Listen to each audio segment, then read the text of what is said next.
So there is a very stupid trend going on right now where people are fighting over Trader Joe's tote bags. They're lining up outside of the store, and then when they get to the pile of bags, they're fighting each other to get one. And if you are thinking, I feel like I've heard this before already, is this happening again? I feel like I'm having deja vu.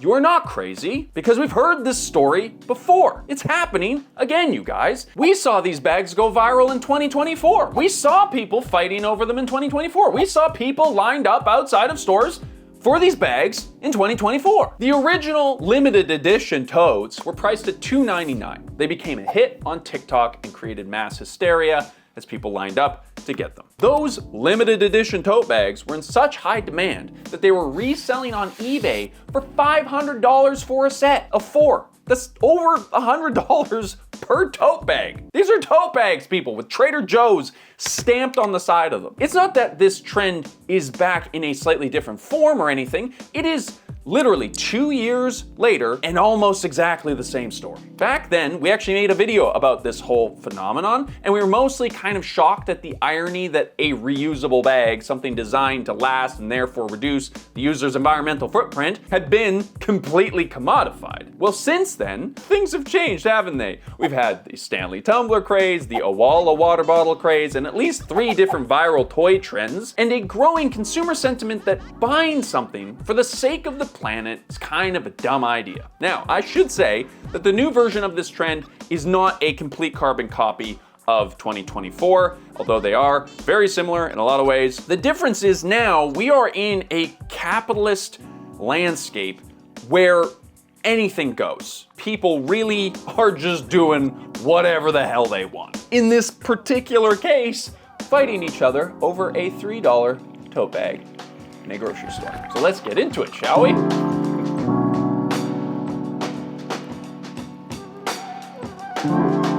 Thank you to Climatize for sponsoring today's video. So when Matthew first alerted us to this trend, we were all kind of like in disbelief because, as I've said, we literally have seen this before. This is footage from 2024, and this is what's going on today. This is what the bags look like in 2024. This is what the bags look like today. We have gone full circle in 2 years. And it is in these moments where I feel like there is always an internet version of something and then a real world version of something. And so we actually sent Matthew out to a Trader Joe's to see what the hype was like for these tote bags in the real world. The season's over? The season is over. This thing lasted like a week. Season's done, guys. Pack it up. This is the thing, is we said it happens in 2024. This happens every year. Every year. These things go fast. These things are like micro trends. Right, okay, so this is, they've built the scarcity into a one-off drop per year, which is why they go so crazy. Okay. So here's the thing, is I was looking around online. This was the mini tote bag drop that happened. Now there's going to be an even smaller tote bag drop. No! That they're saying is going to happen on July 15th. I don't know if that's actually going to happen. Did not happen. I'll read you the exact quote that the Trader Joe's PR person told USA Today. They said, "We had a plan, shared it with our crew members, and the plan changed."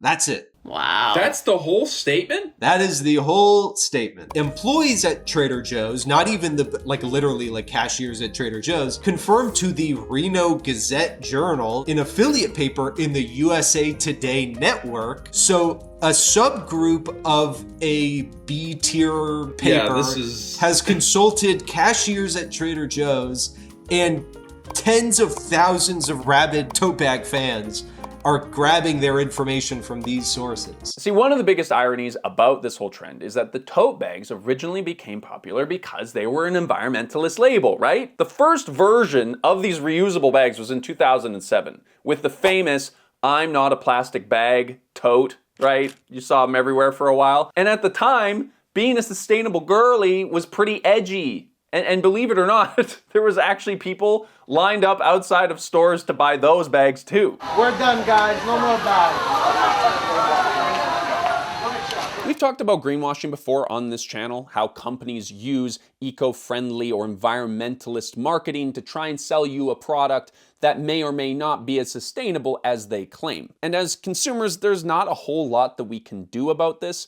However, as investors, we can directly support businesses that are making a difference, for example, with climate, like our sponsor of today's video, Climatize. Climatize is a US-based, SEC-registered, FINRA member investing platform that connects people like you and me to vetted renewable energy projects like solar, batteries, and EV charging stations in communities across America that are raising funding. This is genuinely really cool because otherwise, there's not a whole lot of ways for you and me to A, know that these things are happening, and B, have the opportunity to be a part of that change. With Climatize, anyone 18 or over with a US bank account can start contributing to clean energy projects nationwide. Each project hosted on Climatize is vetted and filed under SEC regulation crowdfunding, giving you transparency to review details before deciding whether it aligns with your values and financial goals. We get comments from you guys all the time being like, hey, this is really negative and terrible. Is there any way that we can tangibly improve the world around us with our dollars? And the answer is yeah, you can invest it in a way that makes a difference. But I have to say, as with all investments, the projects that are hosted on Climatize carry a certain amount of risk of underperformance or even loss. This is not investment advice. Please review all investment information available before you make a decision. But Climatize is offering something very cool today. If you sign up using our code down below and you use the code Levi50 when you complete your profile, you'll get $50 of investment credits. You'll earn that credit only once you've completed your profile, and the credit is only valid for use on their platform. A minimum investment from the investor's funds must be applied when using it. So when you are ready to learn more about projects that are working towards climate solutions, go to climatize.earth/Levi Hildebrand. You can explore all the offerings there, and if you use the code Levi50 when you sign up, you'll get a $50 credit towards your first investment. A huge thank you to Climatize for sponsoring today's video. Now let's get back into it. The Trader Joe's bag that we're talking about today is famous for a very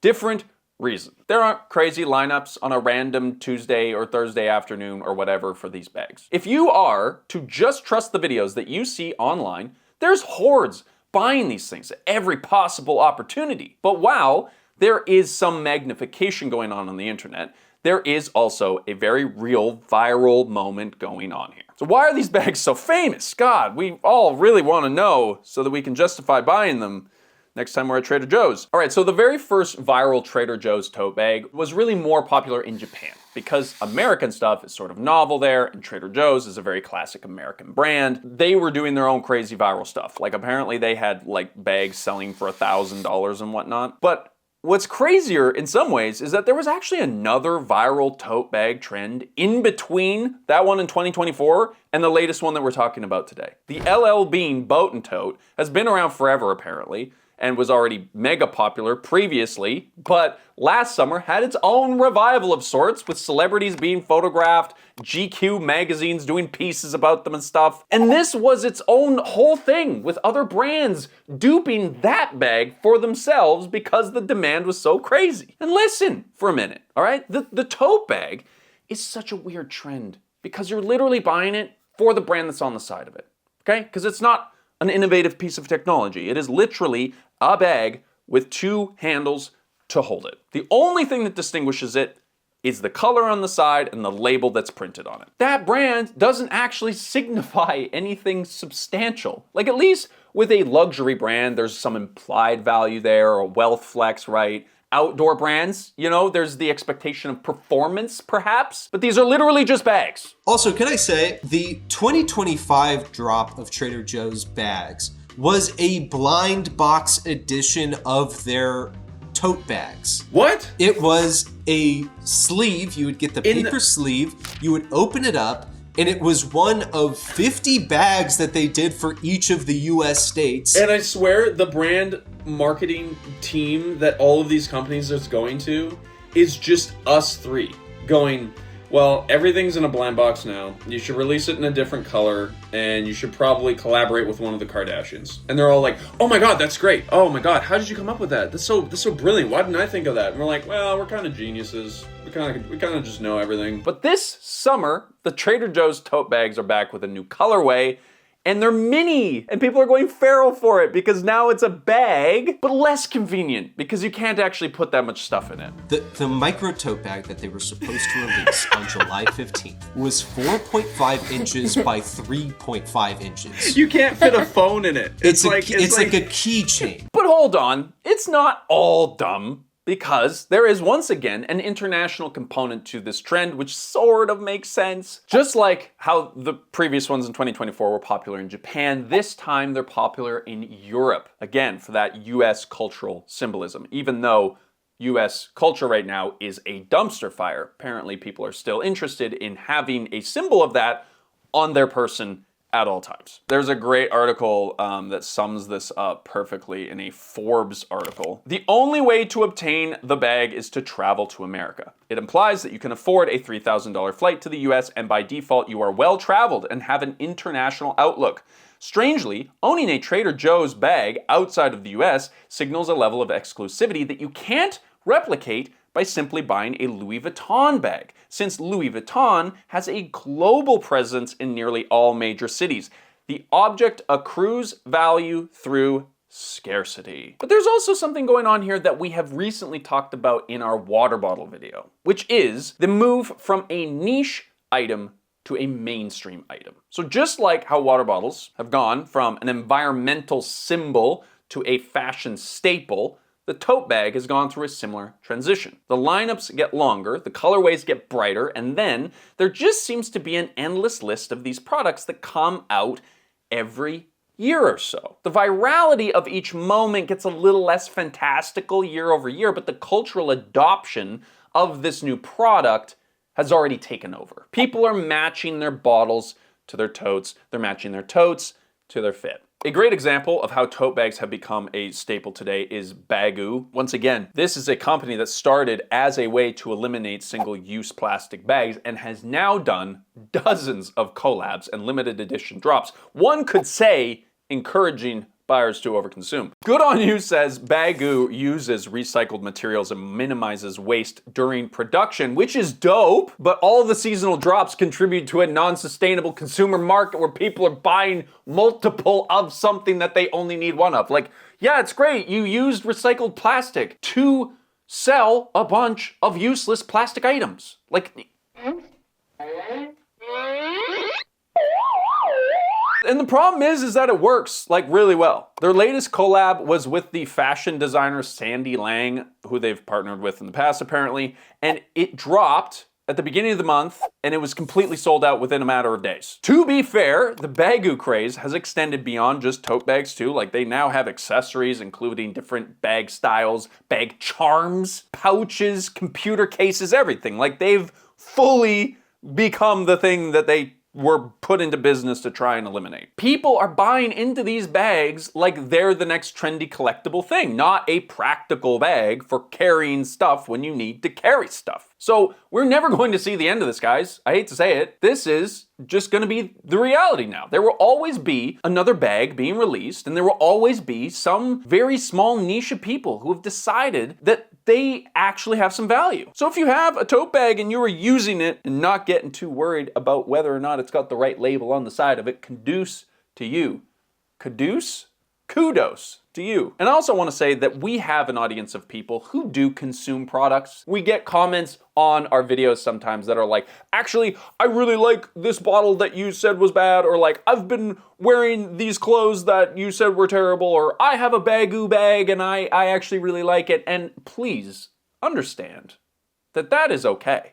The things that we talk about on this channel are the extremes, because the extremes are the things that make good views on the internet. If you click on our video because you're like, oh my God, what the heck, another tote bag trend? That means that worked. That marketing tactic that we use to get views on this channel functioned. But when you watch the video, when you get to the end of the 15, 17 minute long video, you learn and understand at a deeper level that this tote bag trend doesn't necessarily reflect your use of a tote bag. But hopefully what it does is gives you a understanding and awareness of the kinds of consumer tricks and traps that so many people fall into, so that you don't mindlessly consume a bunch of random garbage that you do not need in the future. That is kind of the goal of this channel, is to educate and help people develop an awareness, get some critical thinking skills going when it is related to a lot of these very psychologically manipulative things that are going on in our consumer world today.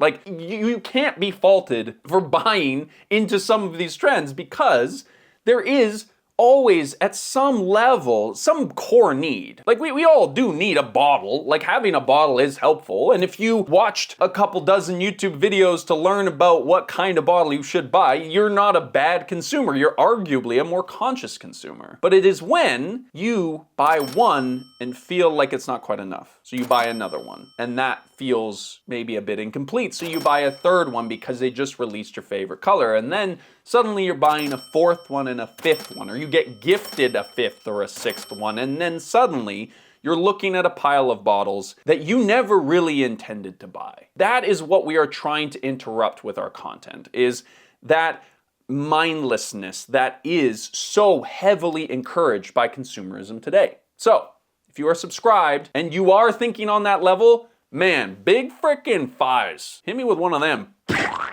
Or fist bump, you know, because, you know, we all lived through COVID, right? Maybe a little elbow. That's what I like to do, get a little elbow in there when people are coughing too much. And thank you so much for subscribing to the channel, for trying your frickin' best. Have a great rest of your day. We'll see you next week for another upload. The water bottle trend is a great example of how crazy it's gotten. And actually this year is the 10-year anniversary of our documentary Minimalism, which, like, if you had asked me 10 years ago, I would have, especially with the reception of the film, I would have been like, okay, we would be in a so much better place right now when it comes to consumerism. And yeah, I think the water bottles trend is a good indication that we haven't quite solved our overconsumption habits. The video for me was like, it was like fascinating to explore, because I think